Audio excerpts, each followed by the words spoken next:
Lori calling from Katona, New York. Radiolab is supported by Castor & Pollux, maker of America's #1 organic pet food, and now introducing Pristine, the only complete line of pet food made with responsibly sourced ingredients. Pristine from Castor & Pollux, purposeful pet food. You are listening to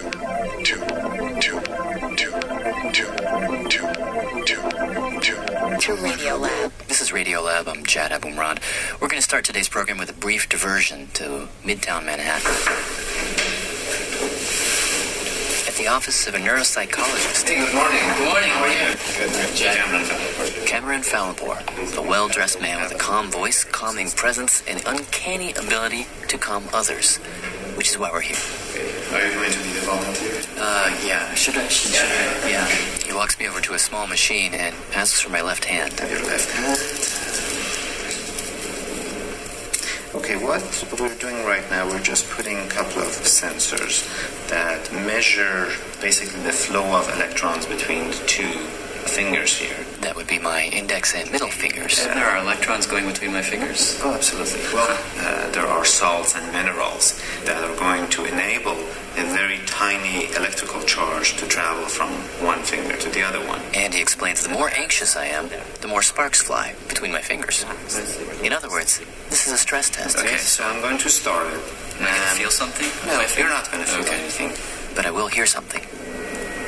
That whine in the background. So if this goes up, it means that you are more stressed. So let me just make a couple of sounds here. You see that? You're stressing me out, man. Okay, did you see that? Yeah. Okay. Only with a couple of snaps near your ear. I got all the way to the top. Yes. That's not good. Well, that means that you need to relax and you need to bring it down. Techniques to bring stress down. That is what Cameron Fallenpour has promised us. His theory is if you can hear your stress, you can control it. Okay, so what I'd like you to do is just to sit back. And when you're ready, just go ahead and close your eyes. And for now, I'm going to actually get rid of the tone here for you. We can monitor from here. And I want you to just get as comfortable as you can get right now.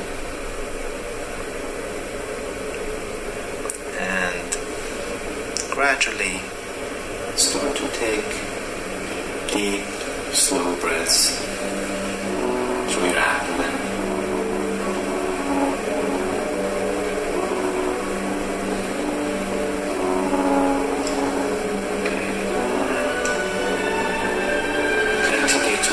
Slowly, and perhaps make your exhalations a little bit longer and more sustained.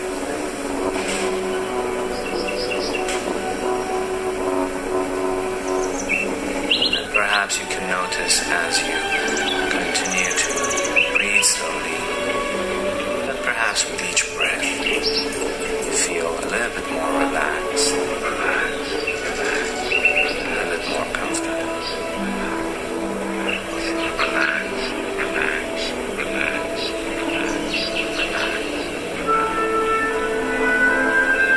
And for now, there is nothing we need to worry about. Until the phone rings. No. Yeah. Isn't that appropriate? While you're trying to de-stress, make your life a little better, the phone rings. Ruins it all. One fell swoop. Like life, really. At any moment, a dirty bomb could go off. You know this. You could get downsized, dumped, dented by a mad stroller pusher as you cross the street. A street already swimming with naked hostility and fist-sized avian flu bugs. The point is, the phone could ring at any time. God, I'm already getting more stressed. It's like, I can't stop. We can't control stress. But what we can do is understand it. If we lower the lights. That's today on Radiolab, conversations and stories about stress from many different perspectives. Starting with the science, when you are stressed out, these things inside you, digestion, reproduction, growth, your heart rate, change drastically. And a leading researcher will explain exactly how. And later in the program, a very famous and perplexing case of stage fright. It feels like somebody's, strangling you from the inside. I'm Jad Abumrad. Riding shotgun with me is Mr. Robert Krulwich. who, by the way, that would be me, should immediately say that I think we should correct a prejudice here. You seem to be anxious about stress. Well, maybe a little bit. Stress is your friend. We need it.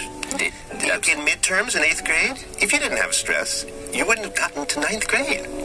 You shouldn't just say, oh, God, let's have less of it. Sometimes you want it to kick you in the butt. All right, I think our first story gets at what you're saying. It comes from a guy named Colby Hall. Colby, tell me what you had for breakfast so I can set the levels. All right, this morning I had 2 hard-boiled eggs. I met Colby Hall at a party. Actually overheard him telling the story you're about to hear. It's an amazing story. So I asked him to come in and tell it to us in the studio. Now, if you are squeamish, you may want to consider turning the radio down for about 7 minutes. How's that sound? Sounds good to me. And in your headphones? Good. All right, cool. All right, Colby, let me start by asking you, at what point in the story did you realize you were in big trouble? That, your life was changing? Well, when someone said, get a tourniquet.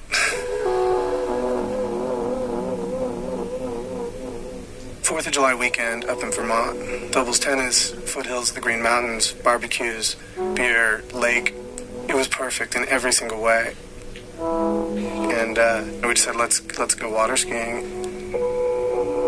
So we load up the boat with towels and, we all get on there sort of excited to, kill an hour and a half on a beautiful lake on just a gorgeous, gorgeous day. And just as we're sort of loading up the boat, a canoe comes up to the dock, and in the canoe is this family, these mother and father and their 2 little children, and they were staying in the house. And so we said, well, do you guys want to join us? Sure.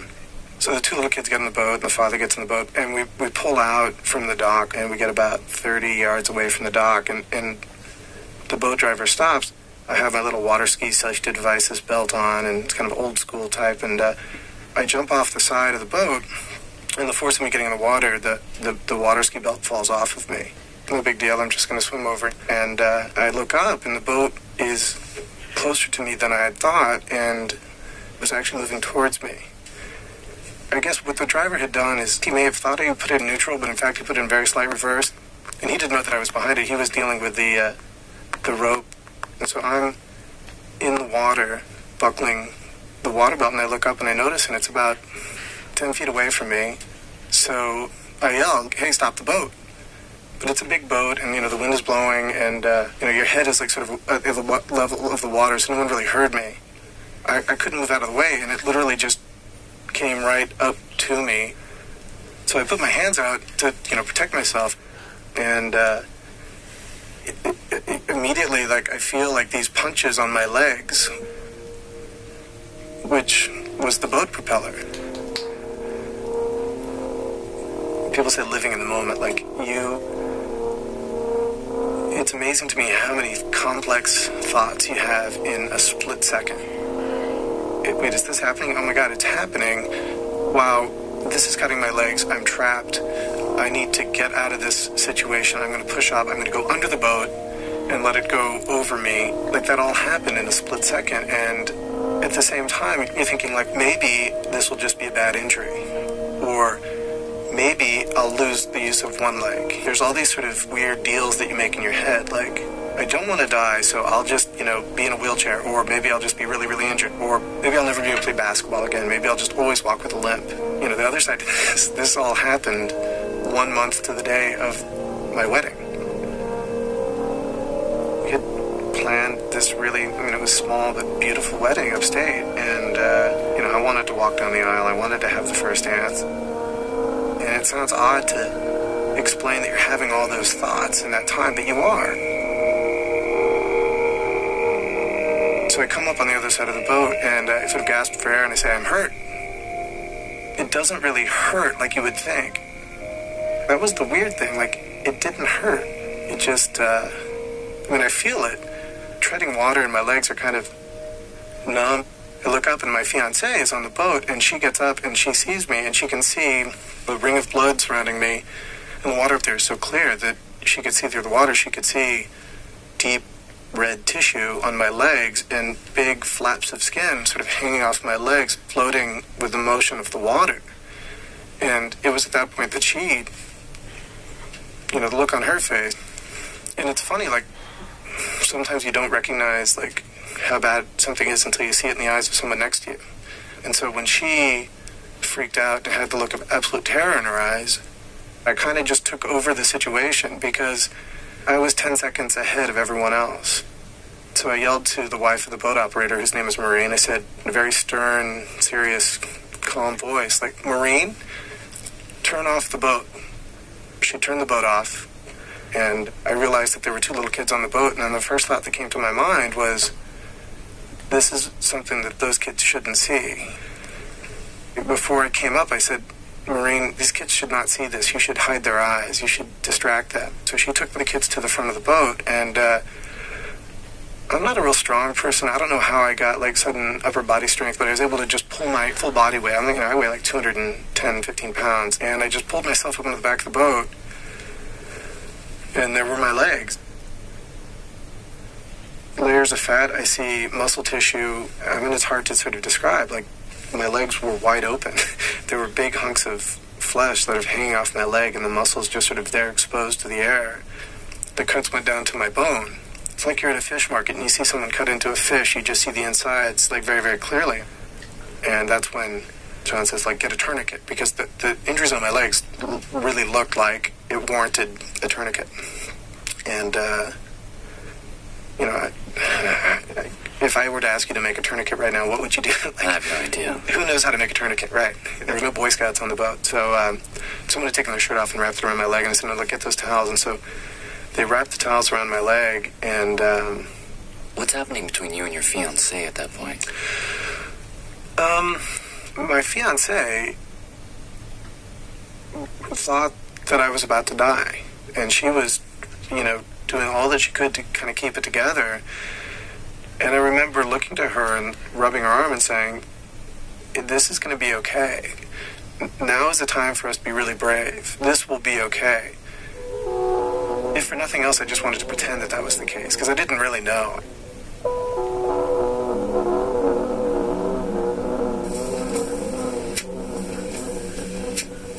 My name is Colby Hall, and I survived a fight with a boat propeller.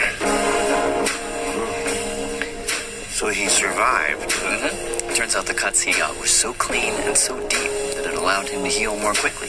And as an aside, driving up to Vermont that weekend, we had stopped at the florist and had this big debate, my wife and I, she was my fiancée at the time, about the color of tablecloths. You would have thought on the drive up that the single biggest issue in our lives was the color of tablecloths at the wedding. It was that significant. The drive back from Vermont after this accident,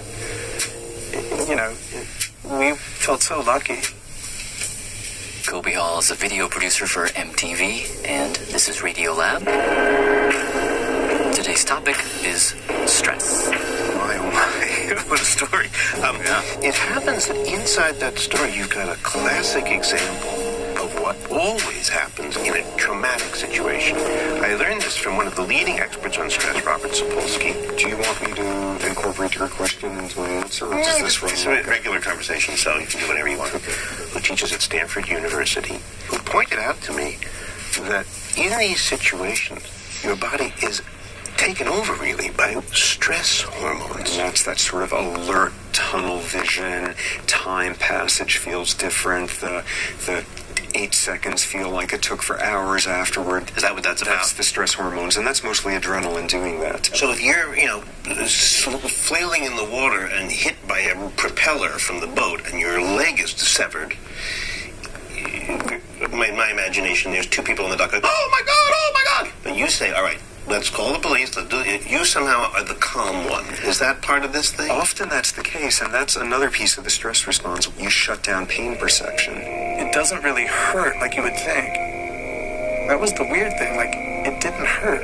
Pain is a very subjective state, and if it's the right setting, you blunt it, and it's not just guys in battle who've been grievously injured and they think the blood has been spattered on them from the gun and the stump is just kind of tingling and then they suddenly discover it. But that's exactly what you do with pain perception when you twist your ankle in the company softball game and you hardly even notice it. So in the face of a major physical stressor, not only is there this tunnel clarity and sensory whatever, there's also blocking of pain, this in-the-momentness. And, we all experience at some point or other. Where were you when you heard that Gwyneth Paltrow had named her child Apple, that sort of thing. You know, those moments that just define our lives, and there's a physiology of it. I know exactly where I was. Where were you? I don't know. Does he have any idea where that physiology came from? I think he does, yeah. He thinks all mammals have these things in us that we've got from evolution. So imagine, say, you're an impala. What's an impala? It's an antelope kind of, yeah. Oh. So you're bounding across the savannah and you're being chased by a tiger. Now, you don't want this tiger to get anywhere near you, so your insides have to work hard to keep your outsides alive. You're running for your life, the predator's coming after you. Certain stuff happens. First thing, you need energy.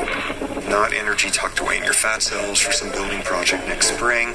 Energy right now to go to whichever muscles are going to save your life. Your adrenaline, other hormones go to your fat cells, pour out all the stored energy, feed it to your thigh muscles. In addition, you want to deliver the stuff as fast as possible, so you increase your heart rate.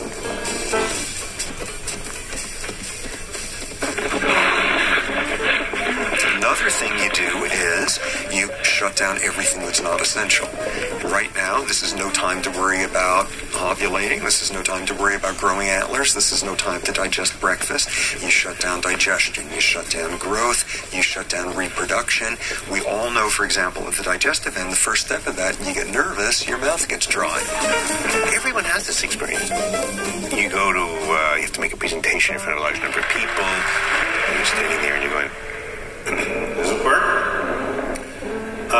Ladies and gentlemen, you know this is, you can't, if you say the word dog, your tongue would get stuck at the top of your mouth because you got nothing going on wet in your mouth. Your digestive system is shutting down, and the first step is those fluids that would help you digest a string bean aren't there anymore. This is like the antelope. In addition, you void your bowels, you void your bladder as well, get rid of the dead weight. That's why people are executed in diapers typically. You shut down all these unessentials. So if you add up all this stuff, if you say, okay, I'm not growing, and I'm thinking faster, and my heart is pacing so I can get all this stuff, and all these things are going on simultaneously, this is not a bad thing at all. This is a great thing. It's a great thing if you're stressed like a normal mammal. So when people talk about stress or stress diseases or being overstressed or the stressfulness of modern life, what does that mean? Well, almost certainly it means it's got absolutely nothing to do with an impala running for its life. Very few parking spot fights are settled with axes. We don't have to, wrestle people for canned food items and bombed out supermarkets. Our boss... Well, you haven't been to certain sections of New York lately. I know. I love New York. Anyway. When you're actually getting stressed in the way that we talk about in everyday sense, we're not being physically menaced. What we're doing is turning on the stress response in anticipation of a stressor. You mean this literally, like you're sitting there in the bed thinking, oh God, I have this sales meeting tomorrow, and flushing through your body are the same stress hormones and everything else that would be flushing through the impala dashing, being chased by a lion, or you mean sort of like that? Yeah, actually, here's one of these try-it-at-home exercises. Lie in bed when you're nice and sleepy and relaxed and your heart's beating nice and slow. Very carefully think, that heart isn't going to beat forever. And most likely, you're going to turn on the exact same stress response as if you were running for your life. Same hormones, same physiological changes, same all of that. Just for the thought, oh my God, one day I'm going to die? If it really has the right impact on you. And the punchline of the entire field is, that's not what the system evolved for. So if you're a human being, and you're a nervous one, and you get scared in the nights, in your body, what's going on that will eventually make you sick? Exactly the same thing. And all you have to do is that sprint across the savannah, kind of writ large, and out of it pops a whole bunch of diseases. If you're constantly mobilizing energy for those thigh muscles that are preparing to run you across the savannah, as you wonder, is Social Security going to be there in 30 years? If you're constantly doing that... You've got a really nervous person in your head. Yes. Well, I study this subject. It's not by chance. Okay. What, you think this was a coin toss? I worry about being ethnically cleansed by Serbian, recruits, that sort of thing, and I'm sitting here in Palo Alto. If you constantly mobilize energy, you don't store it. And for really complex reasons, you're more at risk for this disease, adult-onset diabetes. This is one of those great diseases that our great-great-grandparents never heard of.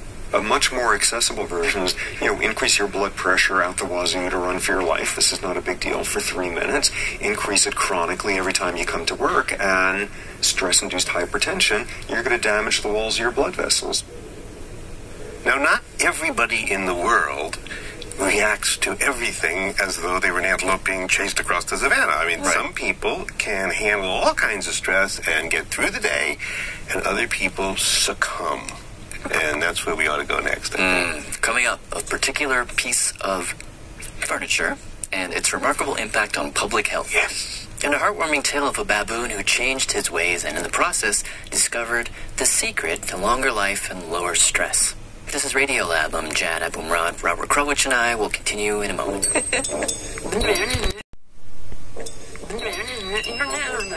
You're listening to Radiolab on New York Public Radio. WNYC. Wait, what? Keep listening. Hi, this is Laura Reddle from Charleston, South Carolina.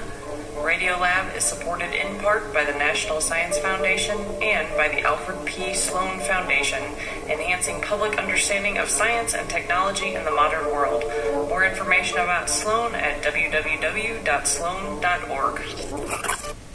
This is Dale Boyd calling from Penticton, British Columbia, Canada. Radiolab is supported by Capital One. A good credit score can keep your mind at peace, and that's why you work hard, making smart financial decisions at every point. So don't let up now. Keep your credit strong with the CreditWise app from Capital One. With CreditWise, you can keep an eye on your TransUnion credit score, get alerts each time your credit is pulled and when your credit report changes. And the best part? It's free for everyone. So whether you're a Capital One customer or not, download the free CreditWise app today and find a state of credit enlightenment. Hey, this is Jad. Radiolab is supported by Rocket Mortgage by Quicken Loans. Chances are you're confident when it comes to your work, your hobbies, and your life. Rocket Mortgage gives you that same level of confidence when it comes to buying a home or refinancing your existing home loan. Rocket Mortgage is simple, allowing you to fully understand all the details and be confident that you're getting the right mortgage for you. To get started, go to rocketmortgage.com/Radiolab. Equal housing lender, licensed in all 50 states, NMLS consumeraccess.org, number 3030.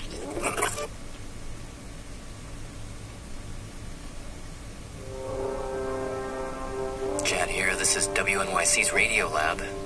Prior to the station ID, we were listening to a conversation between two Roberts. Robert number 1 is right here with me, Mr. Browich. And Robert 2 is, we'll hear from him more in a moment, Robert Spolsky, Stanford University professor. The topic of that conversation and of our show is stress. Stress then and stress now. As we heard, stress then would count as something like being chased across the savannah by a saber-toothed tiger. Stress now, standing in the wrong line at the supermarket. Very different kinds of stress, separated by thousands of years of human experience, but to the body, they are the same. And too many false tiger alerts will make you sick. Now that right there, the connection between stress and sickness, how that connection was made, is an interesting story, which involves lots of people. But let's start with one. Dr. Paul J. Ross. I'm president of the American Institute of Stress, and I've been involved in stress research for well over 50 years. And it was around 50 years ago that Dr. Ross and a few colleagues made an interesting discovery. They took a bunch of rodents and did some, well, not so nice things to them. Like sewing back the eyelids of mice and shining lights in their eyes and deafening noises. And we put them on treadmills. We left them out on the roof of the medical school in the cold, wintry Canadian blizzards. We throw the animals into water so they would have to constantly swim. We would do that for hours or days until they were too weak and then measure their hormonal secretion. anything that would be a severely noxious threat or challenge. If there's any justice in the world, this guy's going to rat hell. There's going to be some rodent named Alice stitching his eyeballs back. But let's go on. But in the name of science, what Rush and company noticed is that every different type of cruel torture technique they did to these poor rodents resulted in the same outcome. They got sick, and sick in the same way, sort of flu-like symptoms. Furthermore, we quickly learned that it wasn't necessary to do these horrible things to get almost the same effect. No, they could get the same effect by merely frustrating the rats. Put their food out, and then before the rats get it, take it away. Then put it out again, then, ooh, thought you had it, take it away again. Just by doing that over and over, that would make some of the rats sick. And some of them could cope. And some of them could cope, yeah. Well, this is, Robert Sapolsky, the professor who's been helping us along, says that human beings break down in pretty much the same categories. There are some people who can be challenged by all the daily experiences, and they just kind of glide through it. Mm-hmm. And there are other people... like you. who get furious, just furious. The key thing really is the hostility. It's the hostility, and it's a particular style that may seem very familiar to our New York metropolitan area listenership, and I say this as a native New Yorker, but it's the style called toxic hostility, where just everything in the world around you confirms they're out to get you, they're out to get you preferentially. Every elevator door that closes before you get there is proof the person inside who could have stopped it but chose not to is out to stab you in the back, and this is a really, really hostile world out there. And this is a way of life. This is to which everyone says, it is, it's true.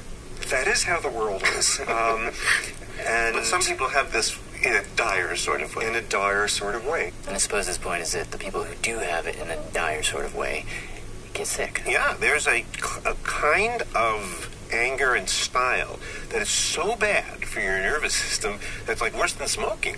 I mean, literally worse than smoking. This is what is famously called type A behavior. Type A was first described by these two cardiologists, Friedman and Rosenman. That's Meyer Friedman and Ray Rosenman, and they came up with this idea in the 1950s. Their original version was you're hostile, time-pressured, impatient, low self-esteem, joyless, striving. All you live for is to check things off your to-do list. And, well, this is what they were originally saying greatly increases your risk of heart disease. And cardiologists hated these guys for the simple reason you're some like Ozzie and Harriet Eisenhower era cardiologist, and all you think about is like heart valves and blood lipids. And here's these guys saying, no, you got to sit down your patients and talk to them and find out if they've picked the wrong line in the supermarket. Do they go berserk at that point? And it took decades for it to become clear that this really is for real. Here are two cardiologists proposing that you are more likely to get a heart attack, not based on the size of your veins or whatever's passing through your blood, but on the kind of guy or kind of gal you are. Exactly. How did they come to this peculiar insight? Okay, this is where this great story comes from, and I wouldn't have believed it except it was told to me by Friedman himself, and appropriately, sheepishly. So this was back in the 50s, and they've got this cardiology practice, and everything's going great, except apparently they had this one problem, which they were having to spend a fortune reupholstering the armchairs in their office. In the office? In their waiting room. What's this about? They had no idea. They paid no attention to it. It's part of the overhead. They have this upholsterer who comes every month. He's got to fix a couple of chairs. Every month? Every month, yeah. So 1 month, the upholsterer is out on vacation. Replacement upholsterer comes in, takes one look at the chairs, and discovers type A personality. Presenting great moments in American upholstery. He says, what the hell is wrong with your patients? Nobody wears out chairs this way. And the guy's absolutely right. They still have one chair, which I hope they're going to give to the Smithsonian. And what it is the front 2 inches of the seat cushion and the front 2 inches of the armrests are totally shredded, and the rest of the chair is fine. What do you mean shredded? It's like ripped. That's where the tears are. It's not evenly distributed. Digging their nails into it or something? Well, basically what you've got there is the type A profile, the person literally sitting on the edge of their seat and squirming and fussing with the armchairs and clawing, and none of this wear on the chair distributed over the entire butt range of weight displacement. But people are sitting there on the edge of their seats. So the upholsterer says to the cardiologist, there's something wrong with the people in your waiting room? Exactly. And what's supposed to happen at this point? This is supposed to be this epiphanal moment in one of these. It winds up in the textbooks of like midnight conferences between upholsterers and cardiologists, or like they do these huge surveys and young idealistic upholsterers sweep across America and discover, you don't see chairs like these in a podiatrist's office, only the cardio. That's what's supposed to happen. Here's where Friedman says, get this guy out of my face. I need to see patients on this important guy. Give him his damn check. He was too type A to listen to the guy. So he threw the upholsterer out. Give him his check, get him out of here, and 5 years later, they're doing these studies with these psychologists, and out pops the type A profile, and they say, oh my God, the upholsterer, he was right. To this day, they have no idea who the man was. And I'm willing to bet that, there's this 95-year-old upholsterer guy in some bar in San Francisco right now who's droning on about how he discovered type A personality, and it's absolutely true. An intense nationwide search has yet to reveal the identity of that replacement upholsterer.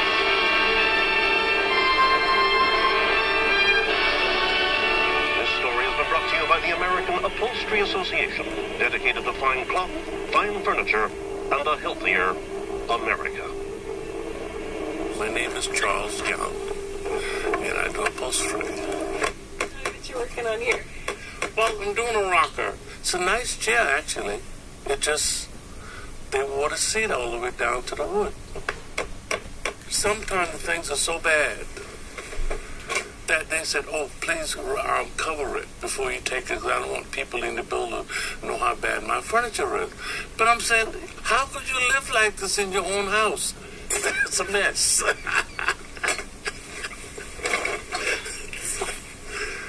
It's a mess.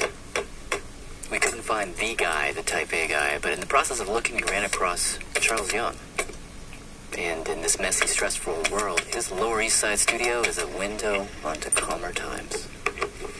A long time ago, there was straw inside of the old stuff. Oh, let me see if it's in there. Let me see if stuff is in there. This is a photograph of an old chair that was made about 100 years ago. I don't know if you can see that, but there's straw inside there. The old stuff is such class to it, and you don't mind working on it. The new stuff is not that way. The new stuff is all badly put together, stapled together, so we can't fix it. Because everything we do, we throw away and go buy new. It's not the glamorous job in the world, but it's a job.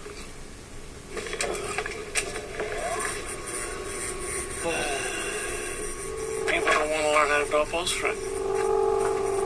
It's a dying art. So I don't know what we're gonna do.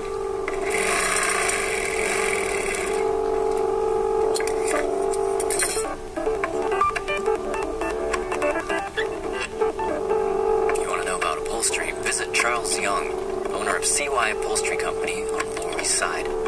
He's been doing it for decades. My best customers are dogs and cats. They show people furniture, which is absolutely wonderful. Charlie spoke with producer Ellen Warren. You got a dog?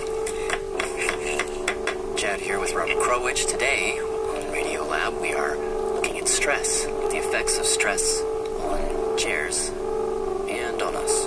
To get back to our bodies for just a second, remember before we said that when you get scared and you're going to make a presentation, your mouth goes dry because your digestive system is beginning to shut down. Mm-hmm. It's also true that if you're very, very nervous, though you wouldn't know this, you stop growing. And this is even for a very little bit of time. A short spurt of panic will create a short spurt of non-growth. That's on one end. But says Professor Robert Sapolsky, suppose we expose someone to a lot of continuing stress. And at an extreme, you get one of the truly bizarre outposts in medicine, this disease of kids who stop growing for reasons of psychological stress. Meaning they're so nervous about whatever it is that their system doesn't spends all the time pumping and palpitating and doing all this and no growing. He's saying, grow tomorrow, grow tomorrow, grow tomorrow. This is no time for it. And it's well documented. This is not a fourth grade teacher who is mean and yells at the kids. And this is like nightmare police and the social workers breaking down the door of the apartment, sort of nightmare stuff.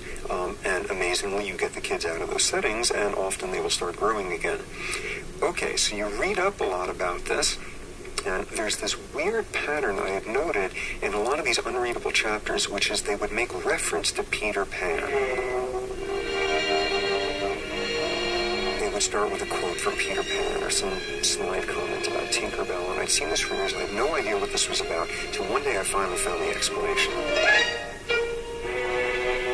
8-year-old kid growing up in Victorian England. One day, he sees his beloved 12-year-old brother killed in front of him. Horrible accident. This destroys the family. This was the mother's favorite child who dies, takes to her bed in this Victorian swoon for the next 10 years, totally ignoring this child, growing up in this emotional isolation. These horrible scenes. The boy comes in with a tray of food for his mother, and she's going on, oh, David, David, is that you? David, if you come to me, David, the dead son. So the second son's left standing at the door saying, gee, it's only me. It's me.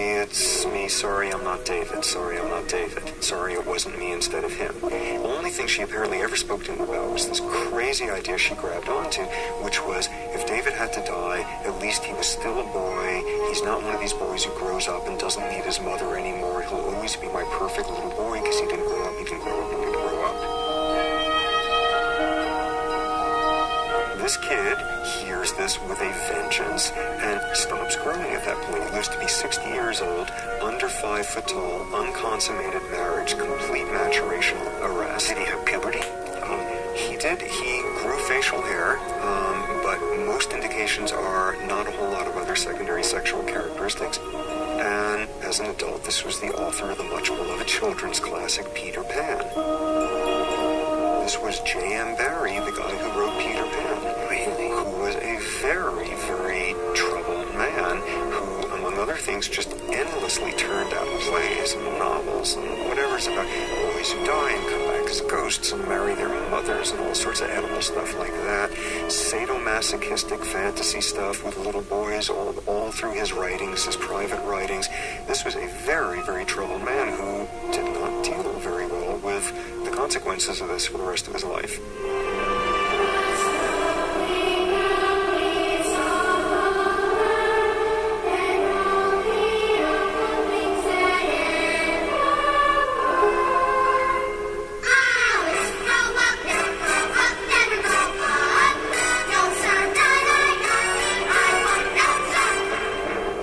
Coming up, the therapeutic benefits of screaming, gnawing, and beating the crap out of someone. This is Radiolab. I'm Chad Abumrad. Robert Krobich and I will continue in a moment. Okay. You're listening to Radiolab on your public radio. Public radio,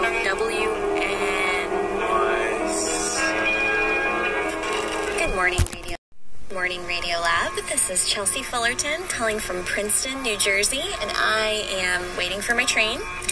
Radiolab is supported in part by the National Science Foundation and by the Alfred P. Sloan Foundation, enhancing public understanding of science and technology in the modern world. More information about Sloan at www.sloan.org. Thanks. This is Dale Boyd calling from Penticton, British Columbia, Canada. Radiolab is supported by Capital One. A good credit score can keep your mind at peace, and that's why you work hard, making smart financial decisions at every point. So don't let up now. Keep your credit strong with the CreditWise app from Capital One. With CreditWise, you can keep an eye on your TransUnion credit score, get alerts each time your credit is pulled and when your credit report changes. And the best part? It's free for everyone. So whether you're a Capital One customer or not, download the free CreditWise app today and find a state of credit enlightenment. Hey, this is Jad. Radiolab is supported by Rocket Mortgage by Quicken Loans. Chances are you're confident when it comes to your work, your hobbies, and your life. Rocket Mortgage gives you that same level of confidence when it comes to buying a home or refinancing your existing home loan. Rocket Mortgage is simple, allowing you to fully understand all the details and be confident that you're getting the right mortgage for you. To get started, go to rocketmortgage.com/Radiolab. Equal housing lender, licensed in all 50 states, NMLS, consumeraccess.org, number 3030.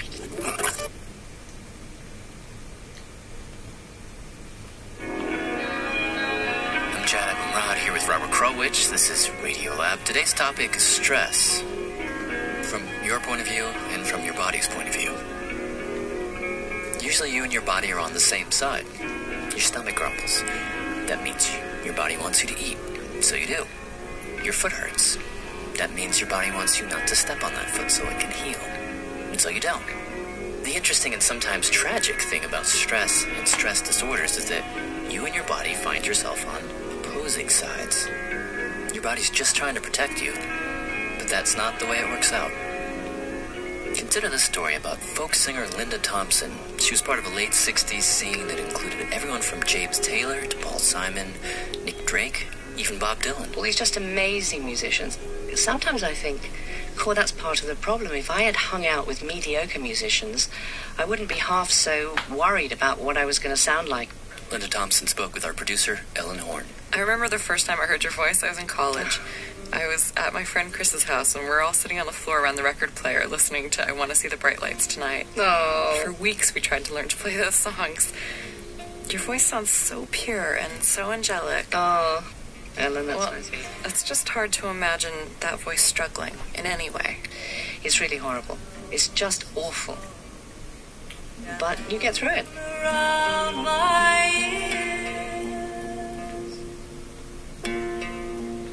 The trouble started in the studio. It feels like somebody's, strangling you from the inside. That's what it feels like. Linda would step to the mic, open her mouth to sing, and instead of it coming out, you kind of go, some kind of squeak or constriction happens first. She was recording her 6th album with husband Richard Thompson.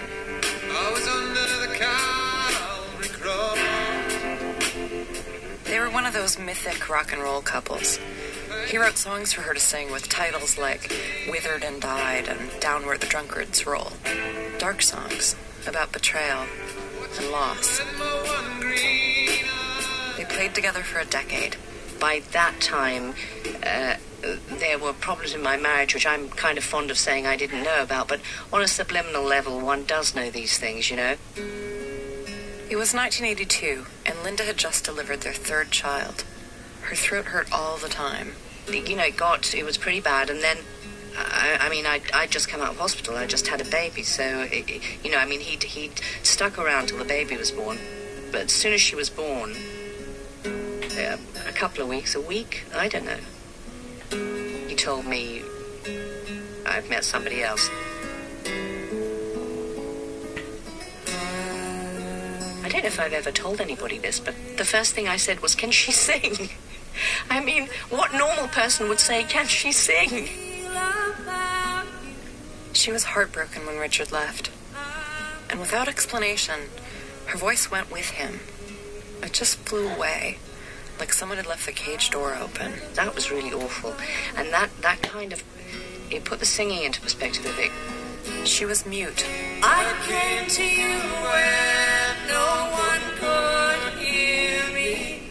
At home with a newborn and 2 young children, she was totally isolated. If you can't speak, it's just a nightmare. It's a nightmare. Empty streets and she couldn't make a sound when she picked up the phone.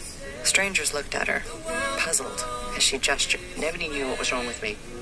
And I went to this guy and he said, oh, you've got hysterical dysphonia.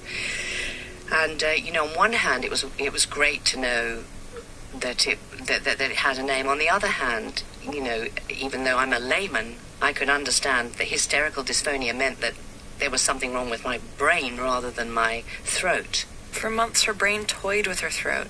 Sometimes it was totally fine. Other days, nothing. Dry gurgles would barely escape. Ironically, when she was at her worst, that album she'd had such trouble recording came out, and the critics loved it. She got some of her best reviews. The label expected them to promote the album. Richard and my manager didn't want me to do the tour. Richard said, we're not together anymore, and I don't think you should do the tour. And my manager, at that time, our manager said, you mustn't do the tour, and you're not well enough. You've just had a baby, and you're crazy, and you mustn't do the tour. Because think about what touring meant. Richard wrote their songs, many about heartbreak. Night after night, she'd have to walk on stage and sing their sad story, from his perspective. And I said, forget it. I am absolutely doing the tour. And I was very glad I did. Because something miraculous happened. Because I was so broken-hearted, my dysphonia, I mean, for whatever reason, I didn't have it. I sang really well. Anger had returned her gift. This tour is legendary. Absolutely. I stole a car in Canada and got arrested. Slept with too many people, took too many drugs, and drank too much stuff. There's a story about you smashing up a dressing room? I did. I smashed up a dressing room, and the guys at the club said, well, we had the Sex Pistols last week, and they were nowhere near as bad as you. And I said, oh, thank you. I'm worse than the Sex Pistols. But I wasn't actually trashing the dressing room. I was throwing things at Richard. You know, it's like every time he passed me, I'd lob something at him, you know, and when he passed me on stage, I'd trip him up on stage. I mean, it was insane. Poor Richard. When they played L.A., where Richard's new girlfriend lived, Linda Ronstadt consoled her. Yeah, she pulled me out of the gutter outside the Roxy, where I was lying, surrounded by champagne bottles. She pulled me out of the gutter and took me back to her house, and where I was ill for days and days and days. But at least her voice was back. And singing, she says, felt good. It didn't stay for long, I must say. It didn't stay for long. When the tour ended, the voice took off. It left as mysteriously as it had returned. I couldn't speak when there was any peripheral noise. Like if I was in a restaurant, I would just say to the waiter, I've lost my voice. I never went into the, with anybody. I've got this thing, this dysphonia and blah, blah, blah. I mean, please. She's never entirely recovered. The battle between brain and voice has continued for 2 decades. I can't seem to speak.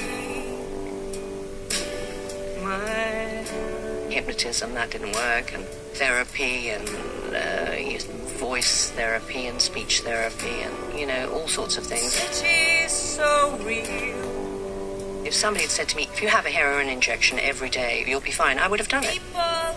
Absolutely would have done it. Because it's just so boring not to be able to sing. It's boring. It really is boring having this kind of tight throat.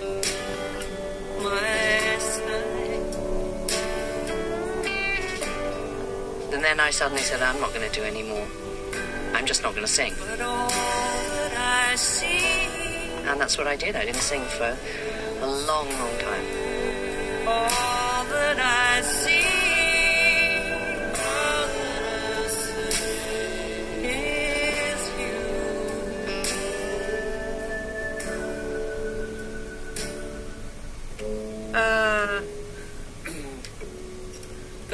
That's the only big difference from when we played it. And after the instrumental coming straight in. Exactly, that's the other thing. But you seem to be getting that no worries. So. This is Linda, back in the studio after 17 years. Never mind, I'll be all right. Sometimes I couldn't sing, so I would come back the next day and sing. John, is the first 2 verses and then a wee pause. Yeah. Then the second. So that's how I got started again, with kind of the minimum pressure. And then is there a pause there? Yeah. Yes, there is. And the critics are raving about her voice again. To me, it sounds like it always did. Clean, vulnerable, ethereal. Yes. But there is a difference. I think I'm learning to let go a little. I did a live vocal, and some of it's shaky, but I'm leaving it all in. And I wouldn't have been able to do that a few years ago. I would have just winced. Here's to the man. No, I don't care. I just want it to feel right. I do care, but, I care a little less. Singing like he's got a gun to his head. That's probably the only good thing about impending old age. And she added in that bleak tone I recognized from her songs. There's absolutely nothing else to recommend it, I can tell you.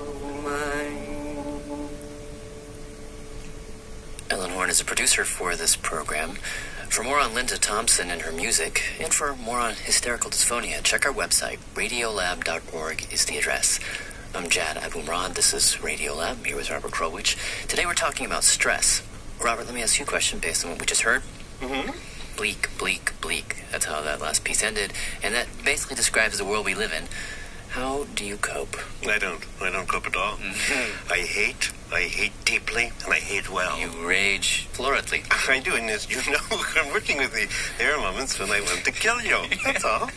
It works for me. Yes. But it also works for rats. I know this from Robert Sapolsky because he wrote an essay about this, and I asked him about it. You have a very interesting description of work with rats in which rats are put into very tense situations, but there are 4 or 5 ways in which they alleviate their pain.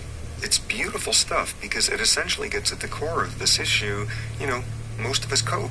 Basic scenario in those studies, you got 2 cages side by side, a rat in each cage, each of which can get a shock, and whenever one of them gets a shock, the other does. Same intensity, same duration, same everything. Sole difference is the rat in cage 1 just gets the shock, the rat in cage 2 gets the psychological manipulation. Meaning if you wanted to be one of these rats, not that you would, you'd want to be the second rat, number 2, because number 1 just gets zapped. Number 2 gets little fixes.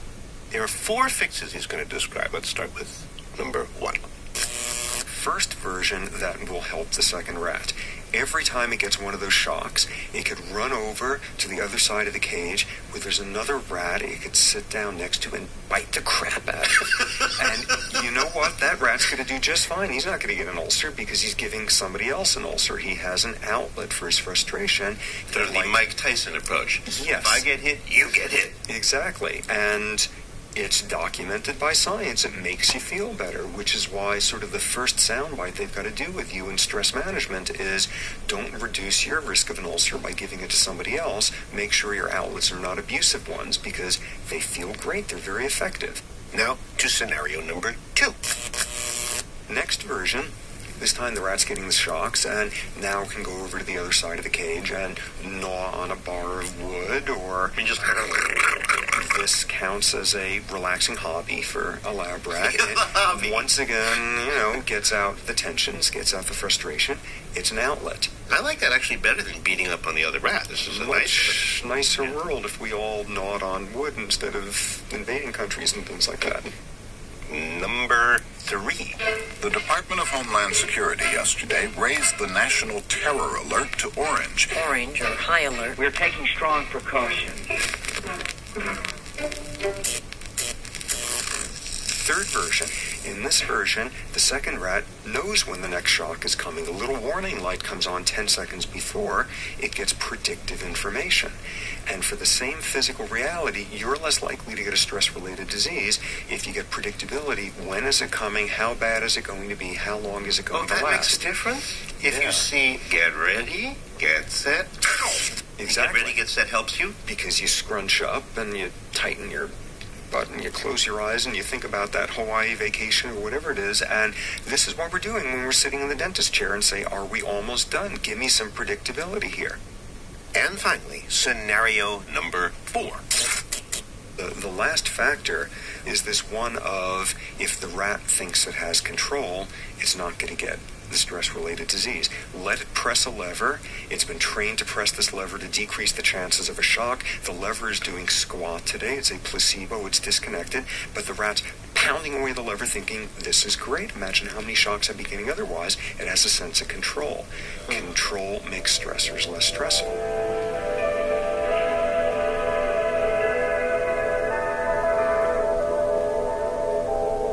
So moving along, beating up on another rat, or a person in our case, gnawing on a piece of wood, having a sense of control, even if it's false. These seem to be helpful stress-relieving techniques. Well, what about, yoga?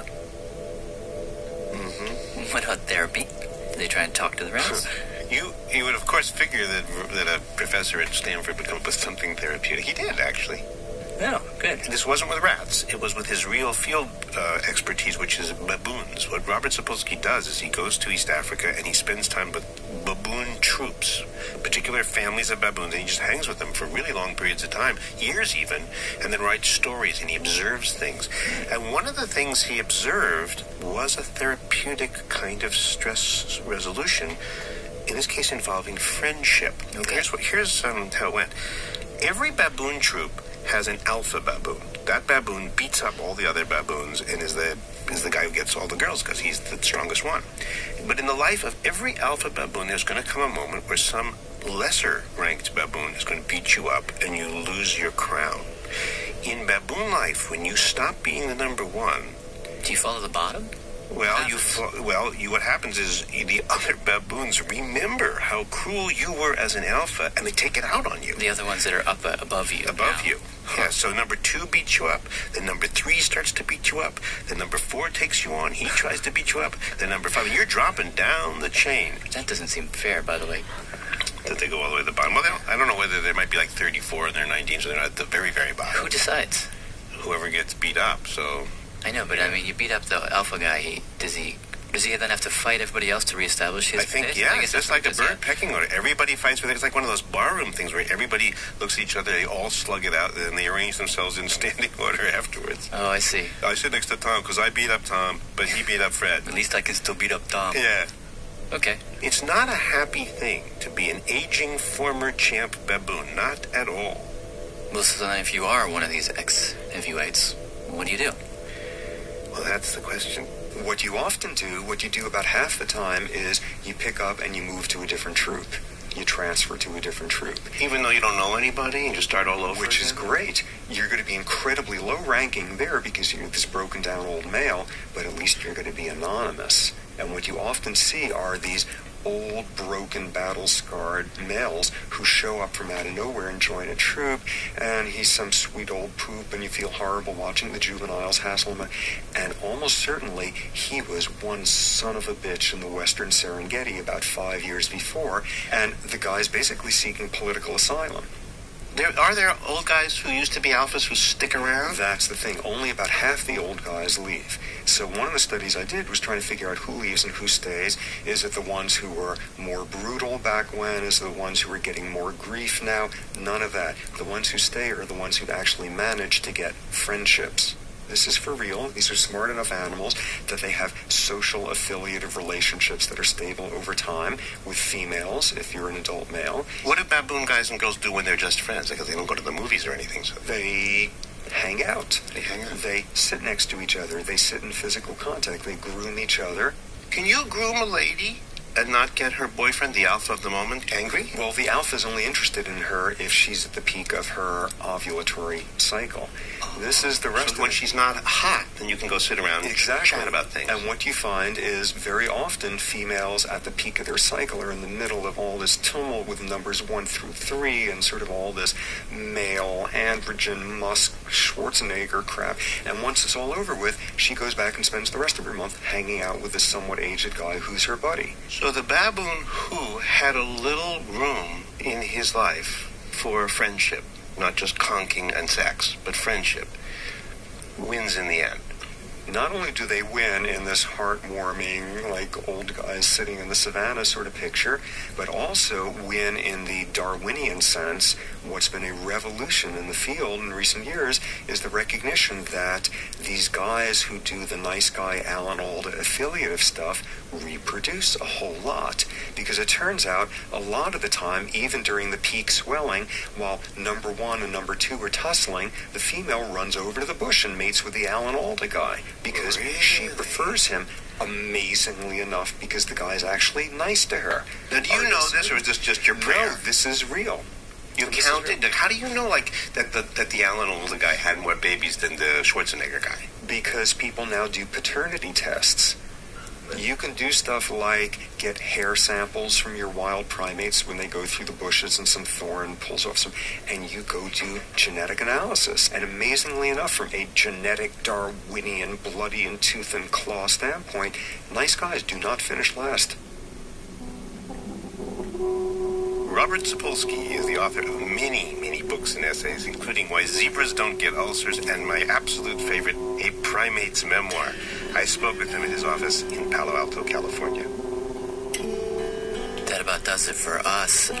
Check our website, radiolab.org. More information on anything that you heard tonight. And while you're there, communicate with us. Radiolab@wnyc.org is our email address. I'm Jad Abumrad. Robert Krowich and I are signing off. Okay, Steve, keep it down, could you? Okay, this show was produced by Jad Abumrad and Ellen Horn, with production support from Brenna Farrell, Sally Herships, Rob Krieger, David Martin, Eric Malinsky, Sarah Pellegrini, Michael Shelley, and Eleanor Park. Our special thanks to Robert Krolwich, John Elliott, Laura Kippers, and WNYC's own Ed Haber, who produces my records. My name is Linda Thompson. This instrumental will be on my next album, and that's my son Teddy playing the guitar. So run, don't walk to buy his CD, coming soon on The Records. Bye, thank you.